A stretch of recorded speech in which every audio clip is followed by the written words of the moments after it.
watching the rats? Are you watching crumble? You love watching them, huh? Hello, welcome back to my channel and welcome to today's video, which is long overdue, and that is going to be Orbit's Bioactive setup. This video is going to be probably a long one, start to finish, me doing the background, setting up the enclosure, and then Orbit exploring it for the first time. So I fully intended to do this upgrade for her back in August, and I was going to work with a company to use one of their backgrounds, and cut a long story short, that didn't end up happening. The day before I was expecting it to arrive, I stuck her into a temporary setup with paper towel and all of her accessories, and that turned into a couple of months because I didn't end up getting sent the background and I had to work out how to make my own and just change the plan slightly, but she's finally in and I'm so glad. So this new setup is Bioactive. It's my first time ever doing anything like this, and it has definitely been a learning curve, but before this she was in a very simple setup with tile and excavator clay, and back then a couple of years ago that was more common to do. Now a lot more people are using loose substrate because it does offer a lot of enrichment, and if you have the proper care with your leopard gecko, the risk of impaction is quite low, so I'm not too worried about that, and I do think she's going to benefit so much from being able to dig and interact with the substrate. But I'm going to stop talking now. Let's go back to the start of the process where I started with making the background. So when it comes to making the background, I use sheets of polystyrene. I cut these to size to fit the back and also the sides of the enclosure, and I decided to make a background using this rather than just using spray foam and things directly onto the glass of the Exoterra, because I wanted a background that I could easily remove and take out just in case I messed up or I decided in a year's time that I hated it and I wanted to replace it. I really wanted a background that would be easy to take out and not too messy, so that's why I decided to do it this way. Then I'm just vacuuming up all of the excess polystyrene bits that got absolutely everywhere, and to attach all of the pieces together just to make it a bit more sturdy, I just use toothpicks and I'm just poking these into the foam and then slotting them together. Then I started working on making some shelves and ledges to put onto the back of the background.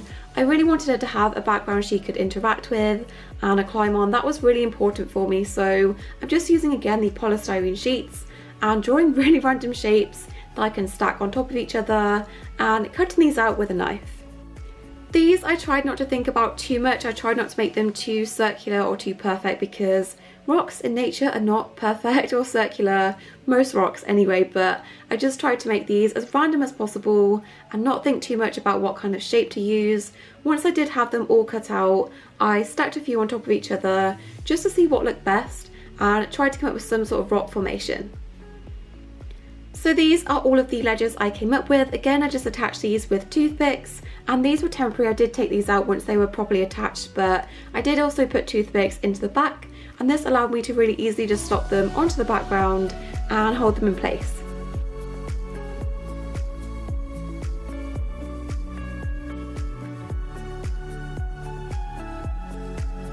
So once I decided where all of the shelves and ledges should go, I also added a few more extra things into the background. I also added this grapevine wood. This I wanted to be kind of blended in nicely into the background, but also give her something a bit extra to climb on. And I also put this plant pot in. This I wanted to be fully like encapsulated in the expanding foam and just be an extra place to put a live plant.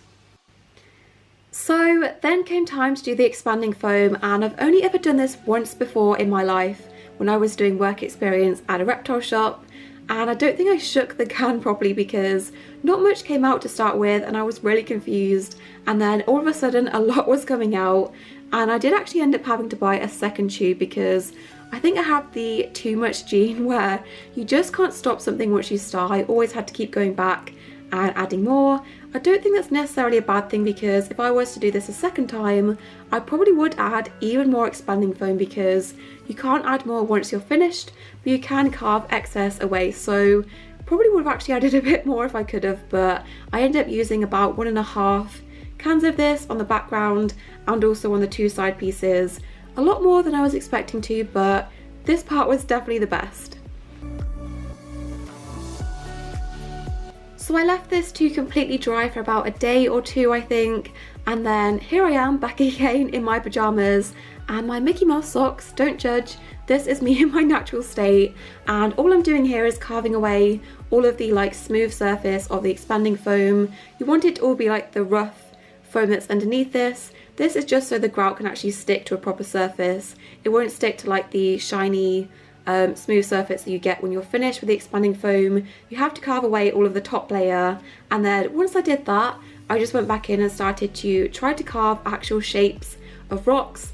This I did find tricky because it was my first time ever doing this. I did look at reference pictures of like rock formations and things, but this was quite tricky, and again I just kept going back and back at this. I probably should have left it alone because I just could not stop touching this and going back and carving more out. So this again took me a few days of just going back in and carving it continuously. I did eventually leave it alone, but it was really important I got some sort of rock formation looking thing, and also I really wanted to get some definition back into those ledges just so she could actually sit on them and they weren't too blended into the background. But I did eventually leave it alone. After a couple of days I was like, yes, I'm happy with this, stop touching it, it's fine, move on to the next step.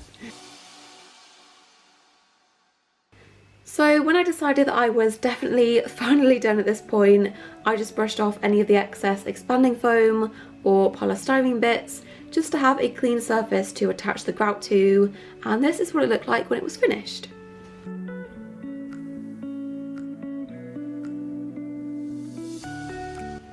So the first grout I used is just a regular wall and floor grout, and it's in this kind of light brown colour. This is the first layer of grout that I did. I just mixed this with a pencil and a Tupperware, really professional I know, and I just mixed this together with water and started applying this to the background with a paintbrush. I was really generous with how much I applied, just literally slapping this onto the background, not being too careful. I did try to put down some like plastic bags in the bottom to protect the bottom of the Exoterra, but this pretty much got everywhere, and I just slapped this on, not really thinking too much about it, just kind of trying to get an even coverage on all of the polystyrene and the expanding foam. So I did actually really like this colour. You can't really tell too much on camera. I think it changes the colour slightly, but it was kind of like a dark chocolate, darker brown colour, and I was going for a darker background, and I did actually like the colour of this when applying it, but when it dried it looked completely different, even a lot different compared to what it looked like on the packaging. It was kind of like this chalky, almost sandstony colour, which was not really the colour that I was going for, so I did actually have to switch it up and decide to do a lighter background instead. So here's how it looked when it was almost dry. As you can see, it's a lot lighter than I was expecting. So back at plant, I went in with a second grout. This one was like a sandstone kind of colour, and this I wanted to add on top. I think this actually worked out pretty good because it kind of added a bit more dimension and texture to the background.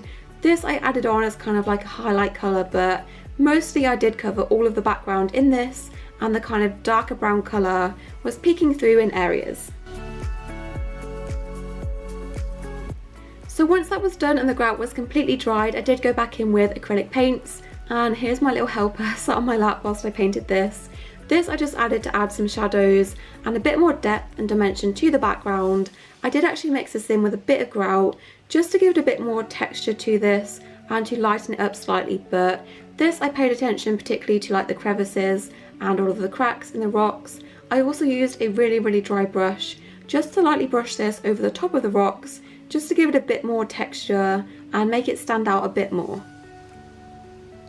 I love you. Then it came time for adding a sealer to the background just to make it waterproof and watertight, and this is where things started going very wrong because all of the other videos I've watched of people doing this, they've used pond sealers to put onto their backgrounds because anything that's going to be safe for fish is probably going to be safe for reptiles too. So I purchased this one off Amazon, and if you're going to do this, if you're going to make a grout background, do not use this sealer because although it says clear on the tin, it's not clear in the sense that it doesn't have any colour to it. It definitely does. So when I applied this to my background, it definitely darkened the background considerably, which was not the main problem. I did expect this slightly. It did make it a very dark brown, kind of poop colour, and although I wasn't happy with this, the thing that annoyed me the most is that it kind of made everything underneath kind of melt and blend together, which looked really disgusting and not rock-like at all. So I don't recommend using this on your backgrounds if you're going to replicate this or use grout in your backgrounds because it definitely did not work. and I don't recommend it. So although it does say clear on the tin, maybe it's not meant to be used on grout, I'm not sure, because it came out kind of like a beer, really sticky beer colour, and it stunk. I had to immediately open a window because this stuff stinks a lot. So I was kind of disheartened at this point. Immediately after I did one small piece, I stopped using it and I had to try and find another solution. So I tried a few other things I had in the house. I tried yacht varnish that someone recommended. I also tried to find some of the other recommendations, but I don't know if it's just a UK thing. I couldn't find a lot of them. I did find this multi-purpose PVA sealer that was meant for like grout and things, so I bought it. It was the consistency that I was expecting, kind of like a clear glue colour, and this worked perfectly. So this, again, I'm just slapping onto the background really generously, making sure to cover every single inch of the background. And this, when it dried, did change the colour of the background slightly, but it kept all of the textures and all of the shading and stuff that I'd done. So I'm actually really happy with this. I was a bit worried that I wouldn't like it when it dried, but I actually like it more than how it looked before I applied it on just the plain grout.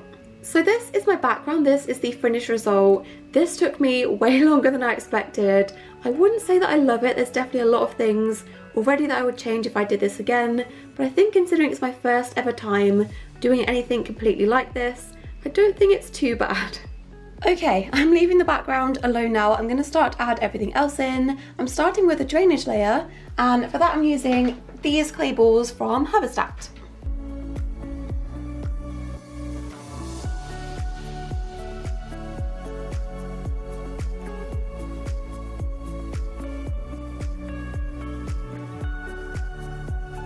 Next I'm putting in this hydro fleece. This just separates the substrate and stops it mixing in with the clay balls.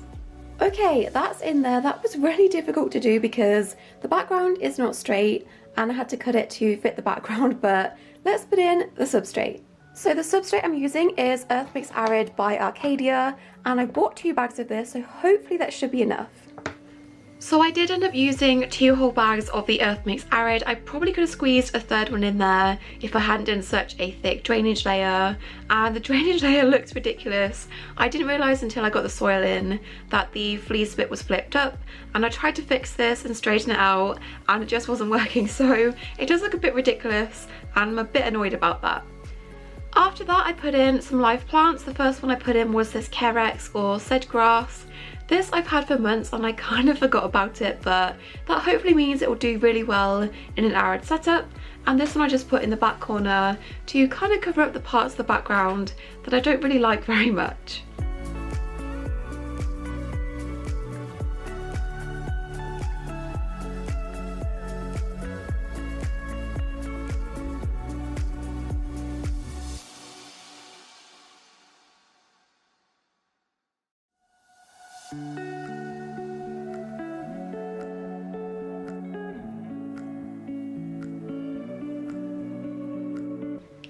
Then I just started adding in all of her accessories. On the warm side I put this fake slate hide, and on top of this I started to stack some real slate just because this is going to be underneath her basking spot, and real slate is going to retain the heat a lot better than these fake ceramic hides will, so that's why I'm doing that, and it also helps to keep the Pro for her thermostat firmly in place.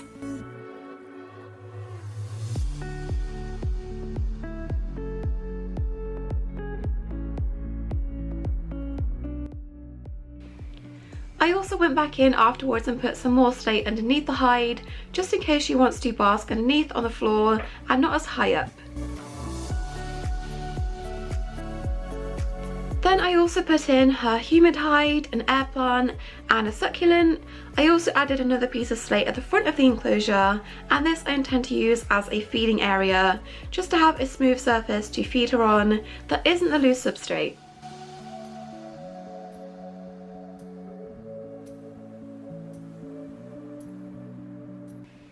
And then of course her water bowl also went in. This turned out to be a bit bigger than I expected when I ordered it, but it's fine. Then just to add to the naturalistic look, I'm also putting in some naturalistic leaves, and she has never had anything of this texture before, so I'm really interested to see how she reacts. Then it was time to put in the cleanup crew that actually makes this whole thing bioactive.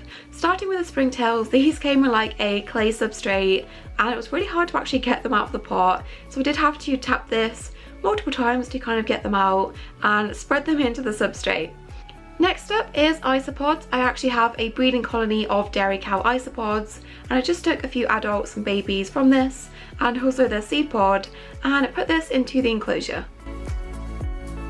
So when it comes to lighting, I'm actually using Arcadia products for this. The first one is the Jungle Dawn LED bar, and this is to hopefully keep the plants alive. And then I'm also adding UVB, which she's never had before, and this is the Shade Dweller Pro T5. So this is the finished enclosure. I do like how it turned out. I'm not 100% happy with it because I did have to go off plan slightly. I couldn't fit everything that I planned to into this enclosure. She does have 2 extra hides that I just could not fit in here, and I have no idea how I ever fit them into the medium Exoterra, but I think because the background was quite thick, I didn't really account for that, and I didn't have space for everything I thought I could put in, but that's okay. She still has extra hiding places in the background and behind the plants, so I think it's okay. So just as some finishing touches, I also hot glue gunned the air plants onto the background and also added her deep heat projector above the warm hide. This of course is plugged into a thermostat which is attached to the outside of the enclosure using industrial velcro. And lastly, the final touch is adding this name and species sticker to the front of her enclosure. This I got from a seller on Etsy. I have a matching one for my snail enclosure, and if you're interested, I'll leave the link to their store in the description because these are super cute. You can personalise them with their names and also a picture of your gecko or whatever species you've got.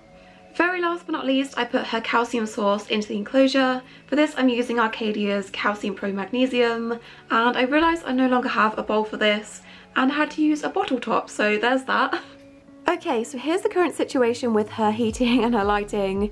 We've got the deep heat projector, the LED for the plants, and then the UVB is all the way up there because I realised when this was resting on the top with everything else, it was not 10 inches minimum away from her basking spot, and even if it was based off the distance from the ground, it was still not 10 inches minimum, so I had to raise this up somehow, and I don't think I can use the attachments that come with a Shade Dweller. I don't think I can use those to attach it to the rack, so all I've done is use zip ties. It's not touching the bulb, it's on the plastic bit, but if you have any suggestions for something more permanent that I could do to kind of raise this up, let me know, but this was the best that I could come up with to kind of fix that issue. So then of course it was time to add Orbit into her new enclosure, and she is not the most outgoing gecko, so she had a bit of an explore around the setup, and then for the past week or so she has been a bit shyer than usual, but I'm sure she'll come around.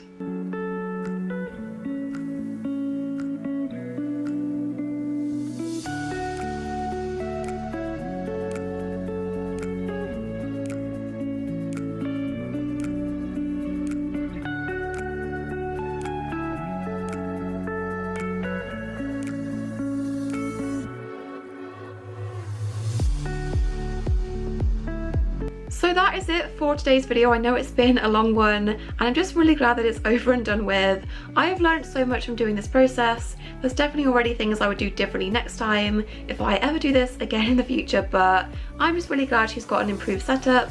It is way better than the one she was in before, and I've learned a lot. So I hope you guys enjoyed watching. Don't forget to subscribe, and I'll see you in my next video. Bye!